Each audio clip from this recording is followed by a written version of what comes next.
Are you looking for ideas for using your 6x8 paper? Hi, I'm Jess from JessCrafts.com and I'm here to help you make the most of your crafty supplies and time. So let's get making. I am using 6x8 paper. This is from the scrapbook.com Harvest Pattern Paper Collection. I know a lot of you guys bought these 6x8 paper pads, so I want to make sure I'm sharing lots of ideas with them. This is 6x8 One Sheet Wonder template number 8. I have shared this before. It's part of a larger, like smashing a paper pad kind of video, and I wanted to give it its own dedicated video just so that it isn't overlooked. This calls for cutting 1x4 inch strips and then 2x2 squares. This does work with directional pattern paper, and the pad that I'm working with has a lot, so that was a good matchup there. And then I am going to be doing some paper piecing with stamps today. So I have these rose blossoms from scrapbook.com and I want to make them look like fall flowers. So I'm going to stamp them onto this pattern paper and cut them out. Okay, let's get started. I picked out this paper that has mostly blue in it, but a touch of the orange because I really want the flowers, which will be on an orange paper, to really stand out. So I don't want too much orange in my background paper. As I said, I'm going to cut it to 1x4, so I'll just cut those 1-inch strips. When you're working with a guillotine trimmer, I think it's very helpful and to make sure you're holding your entire piece of paper, because if you're holding really close to the top, then the bottom paper might slip a little bit and you'll get a bit of a wonky cut. That's my best advice for anyone who feels like they're not getting as straight of a cut as they might like on a guillotine trimmer. So then I have my 2x8 inch piece, which gets cut into 2-inch squares. And my cardstock mats are going to be 1/4 inch bigger. All of that is part of the sketch that you can get at jesscrafts.com, so you don't have to worry about what my measurements are today. You could just go download that template. And then all of those 1x8 inch strips will be cut down to 1x4. I'm going to make 4 cards, 4 A2 size cards from one sheet of 6x6 paper today.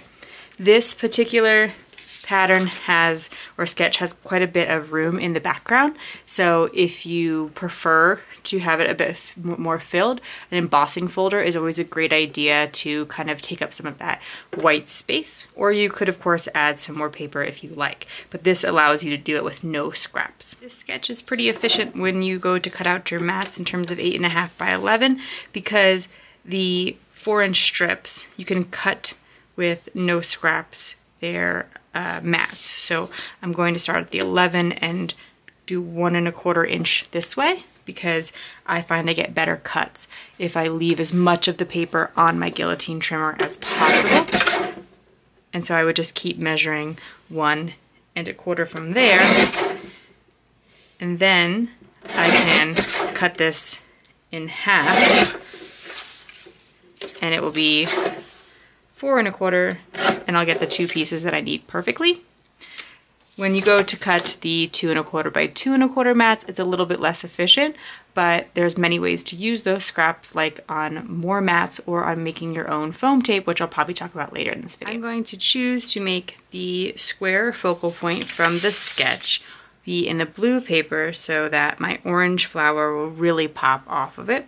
And I'm going to look at the flowers that are included. This Rose Blossoms stamp set from scrapbook.com was sent to me in exchange for design work, but the pattern paper I purchased on my own because, as you guys know, I love pattern paper. Cannot get enough, have way too much, ran out of storage space, made more storage space, ran out of more storage space. So good thing we have these no scrap templates. I'm going to use just this smaller flower.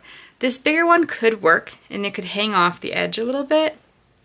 Maybe I should use it too, because it would make it more efficient. I could make more cards faster if I'm not using the same stamp, because I could stamp 2 at a time.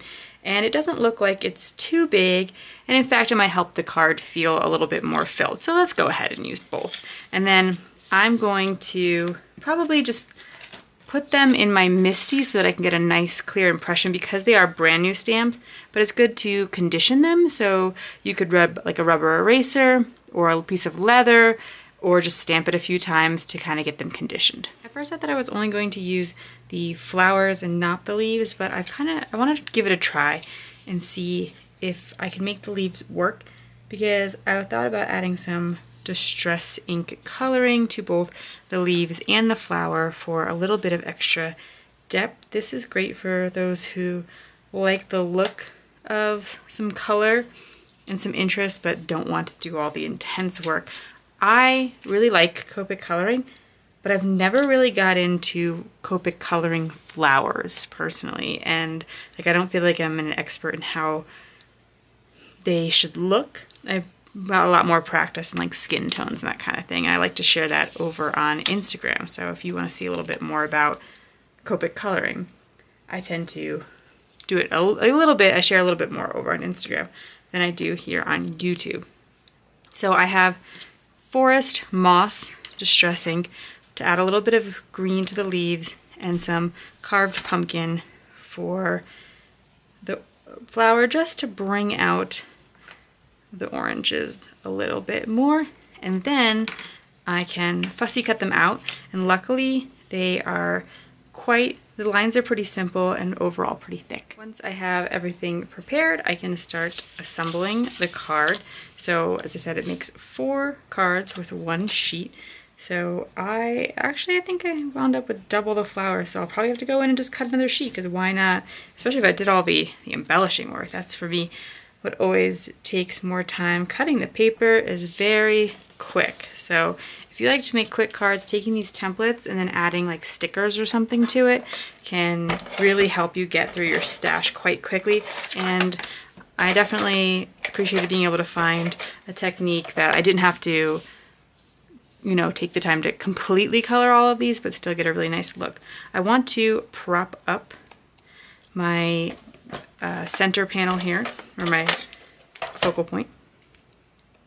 And then I've put some of the sort of fake foam tape. This time it's actually just a piece of cardboard that came in some packaging, but you can also take 2 layers of cardstock and glue them together and use something like that. And when you fussy cut something out with black lines like this, if your fussy cutting isn't perfect, tracing it with a black marker can also kind of clean up the lines a little bit and make everything look a bit smoother. And then I want to place it down in such a way that maybe I'm, you know, pulling in a little bit more of the white space, but I'm still leaving some blue around it to make it pop. It could be nice if it overlaps the edge of the card, but then it won't fit so well in an envelope, so do keep that in mind if you're going to be sending them that way. If you found this video inspiring, here's another video where you can find more ideas for enjoying your crafty time and supplies. Let me know you like this video with a share to your crafty community. Subscribe and click the bell so you don't miss the next template tutorial, and check the video description for product links. See you in the next video!